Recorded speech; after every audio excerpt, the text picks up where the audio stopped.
पहली चीज तो ये है कि बोहर मॉडल एक्चुअली बोहर का जो मॉडल है उसने किस चीज को कंसीडर किया था, लाइट का ड्यूअल नेचर होता है। ठीक है, ड्यूअल नेचर मतलब लाइट में वेव नेचर भी होता है, पार्टिकल नेचर भी होता है, और एक्चुअली क्योंकि वेव नेचर होता है तो स्पेक्ट्रल लाइंस को पढ़ के, ठीक है, लाइट किस तरह से इमिट हो रही है उसके वेवलेंथ को पढ़ के स्पेक्ट्रल लाइन बनाई, स्पेक्ट्रल रिजल्ट से उसने बोहर ने अपना मॉडल दिया।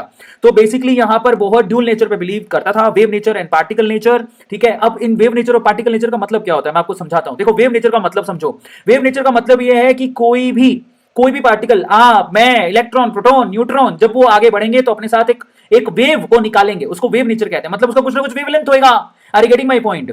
तो हर एक यहां पर कहने का मतलब यह है कि इस पूरी यूनिवर्स में कोई भी पार्टिकल है जिसके पास मास है उसके पास वेव नेचर भी होएगा। मतलब वो कोई ना कोई चलते हुए कोई ना कोई लैम्डा यानी कि वेवलेंथ को प्रोड्यूस कर रहा है। आप भी चलोगे ना, आप भी वेव प्रोड्यूस करोगे, लेकिन उसकी लैम्डा इतनी कम होती है कि वो हमें दिखाई ही नहीं देती है, हमारे विजिबल रेंज में आती ही नहीं है। वैल्यू बहुत कम होती है, इसलिए वो महसूस ही नहीं की जा सकती। आ रहा है समझ में? तो अगर आप लोग देखोगे तो किसी भी वेव जो होती है, कोई भी वेव होती है, जैसे कि इलेक्ट्रोमैग्नेटिक वेव ले लेते हैं, उनका कुछ ना कुछ वेव लेंथ होता है, तो उसको वेव नेचर बोलेंगे जिसका वेवलेंथ होगा। जैसे कि विजिबल जो वेव्स होती हैं, ठीक है, उनकी वेवलेंथ कितनी होती है? 400 से 700 नैनोमीटर के बीच में होती है। आप 400 से 700 नैनोमीटर के बीच में देख सकते हो, या फिर 4000 से 7000 आर्मस्ट्रॉन्ग तक देख सकते हो। ठीक है, तो देखो जिसकी लैम्डा की वैल्यू कम है, जरा आप चेक करो, यहां पर जो बैंगनी पर्पल कलर आ रहा है ना, उसकी लैम्डा की वैल्यू कम है, और रेड कलर की लैम्डा की वैल्यू हाई है। लैम्डा की वैल्यू बहुत मैक्स है। ठीक है, तो ये छोटी छोटी चीजें जो काम आती है, अगर आप देखोगे तो 700 रेड की लैम्डा की वैल्यू मैक्स है, इसका मतलब उसकी पेनिट्रेशन एनर्जी मिनिमम होती है। आगे हम रिलेशन पढ़ेंगे कि energy is anti proportional to wavelength.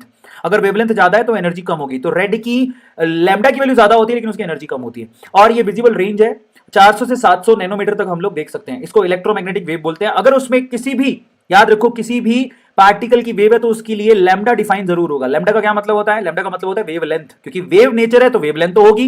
Particle nature के लिए आप यहां पर किसी भी चीज की ड्यूअल नेचर को अगर डिफाइन करना है, ठीक है, तो ब्लैक बॉडी रेडिएशन को डिफाइन किया गया था। ब्लैक बॉडी क्या होता है? बेसिकली ब्लैक बॉडी एक ऐसी बॉडी है जो कि अगर आप इस पे लाइट फेंकोगे तो ये हर तरह की लाइट के लैम्डा को, हर तरह की लाइट को वो एब्जॉर्ब कर लेते हैं। उसको ब्लैक बॉडी कहा जाता है। और सिमिलर चीज इसको हीट करने पे भी होता है, मतलब सिमिलर नहीं, इसको अगर हीट करोगे तो ये सिमिलर बाकी की जैसे ही होता है। वो क्या करता है? रेडिएशन इमिट करती है। देखो मैं आपको एक बात बताता हूं, आपने कभी देखा कि लोहार को देखा? लोहार क्या करता है? लोहे को गर्म करता है। आपने कभी गौर किया हो? लोहा वैसे ग्रे कलर का होता है, सिल्वरी ग्रे कलर का डार्क होता है, ग्रे कलर का टाइप का होता है। लेकिन जब आप उसको हीट करते हो तो वो आपको रेड कलर का दिखाई देता है, और ज्यादा हीट करोगे तो आपको ब्लू कलर का भी दिखाई देगा। ठीक है, तो ये रेड कलर का क्यों दिखाई दे रहा है?